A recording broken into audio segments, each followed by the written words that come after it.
Agjencia e Shteteve të Bashkuara për Zhvillim Ndërkombëtar USAID ka përmbyllur misionin e saj pas 6 dekadash shërbimi global. Përmes një reagimi, ish ambasadori i SBA-s në Prishtinë, Jeffrey Hovenier, e ka cilësuar Kosovën si një shembull të suksesit të agjencisë amerikane, veçanërisht pas luftës së vitit 98-99.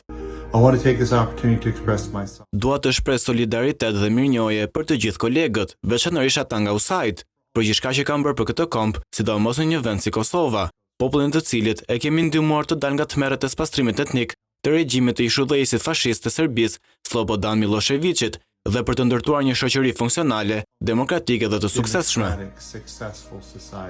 Po ashtu, sekretari amerikan i Shtetit Marco Rubio ka njoftuar se USAID ka përmbyllur zyrtarisht aktivitetet e saj, duke shënuar një fund historik për Agjencinë e Ndihmës së Jashtme të SBA-s, pas më shumë se 60 vite shërbimi global. Rubio njoftoi se USAID, e cila mbikëqyrte ndihmën e huaj, ndihmën në raste katastrofash dhe programet e zhvillimit ndërkombëtar, nuk do të ofrojë më asistencë për vendet e tjera.